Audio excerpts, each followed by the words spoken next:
Hello আমার প্রিয় শিক্ষার্থীরা, welcome to IIT maths academy. IIT maths একাডেমিতে তোমাদের স্বাগতম। তোমরা সবাই কেমন আছো? আশা করছি ভালো আছো। তো থাম্বনেলে তো তোমরা দেখেই নিয়েছো, তো বেশি কথা না বাড়িয়ে শুরু করা যাক।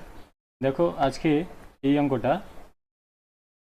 WBJEE 2012-তে এসেছিলো এই অঙ্কটা।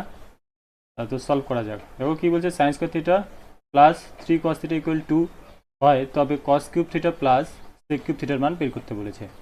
তো দেখো, যেটা দিয়েছে সেটা আগে তুলে নেব। কি বলছে, sine square theta plus 3 cos theta equal to, দেখো সাইন স্কোয়ার থিটাটাকে কী লেখা যায় বলো তো? 1 - cos স্কোয়ার থিটা লেখা যায় না? আর বাকি যেগুলো আছে সেই রকমই রাখবো, যা যা যেরকম আছে। 3 cos থিটা ইকুয়াল 2 রাখলাম। এবার এই যে টোটাল জিনিসটা 1 - cos square theta plus 3 cos theta, এই জিনিসটা দেখো, এই জিনিসটাকে আমরা ডান দিকে নিয়ে যাব। এই জিনিসটাকে ডান দিকে নিয়ে যাবে, তাহলে কি হবে? 3 cos থিটাটা বাদিকেই থাকলো, 2 - 1 প্লাস cos স্কোয়ার থিটা হয়ে গেল। এবারে দেখো, 3 cos থিটাটাকে লিখবো 1/sec থিটা, তাহলে 3/sec থিটা লেখা যায়, ইকুয়াল 2 - 1 মানে 1 প্লাস cos স্কোয়ার থিটাটাকে লিখবো 1/sec স্কোয়ার থিটা। ক্লিয়ার? এবার দেখো, 3/sec স্কোয়ার থিটা যেরকম থাকলো আছে সেরকমই থাকলো। এবার এই দিকে লসাগু করো, sec স্কোয়ার থিটা এদিকে কী হয়ে যাবে? sec square theta plus 1। এবার দেখো, sec স্কোয়ার থিটা দিয়ে তুমি এটাকে, sec থিটা দিয়ে তুমি sec স্কোয়ার থিটাকে কাটতে পারো, তাহলে এখানে কি হয়ে যাবে? তাহলে দেখো এখানে কি হয়ে যাবে, এটা হয়ে যাবে 3, আর এই দিকে দেখো কি হয়ে যাবে, sec স্কোয়ার থিটা প্লাস 1, আর নিচে sec থিটা। ওকে, এবার sec থিটা দিয়ে ভাগ করে দাও, তাহলে এখানে কি হয়ে যাবে? sec square theta by sec theta plus 1/sec theta. Clear? তারপরে দেখো, 3 ইকুয়াল sec স্কোয়ার থিটা উপরে আছে, নিচে sec থিটা আছে, তাহলে এটা হয়ে যাবে কি? sec থিটা প্লাস 1/sec থিটাকে তুমি লিখতে পারো cos থিটা। ওকে, তাহলে এটাকে তুমি উভয় দিকে তুমি বর্গ করো, আগে এটাকে বাদিকে নিয়ে আসো, cos theta plus sec theta লিখলাম, এইদিকে 3, এটাকে ওই দিকে নিয়ে গেলাম, এই জিনিসটাকে ডান দিকে নিয়ে আসলাম।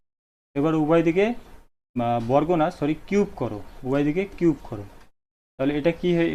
এটার কিউবটা ভাঙো, কি হবে? এটা কিউব ভাঙলে কি হবে? cos cube theta plus sec cube theta plus 3 cos theta sec theta into cos theta plus sec theta. Okay, আর এইদিকে 3 কিউব মানে কত? 27। বোঝা গেল? এইটুকু বোঝা গেল? তারপরে দেখো,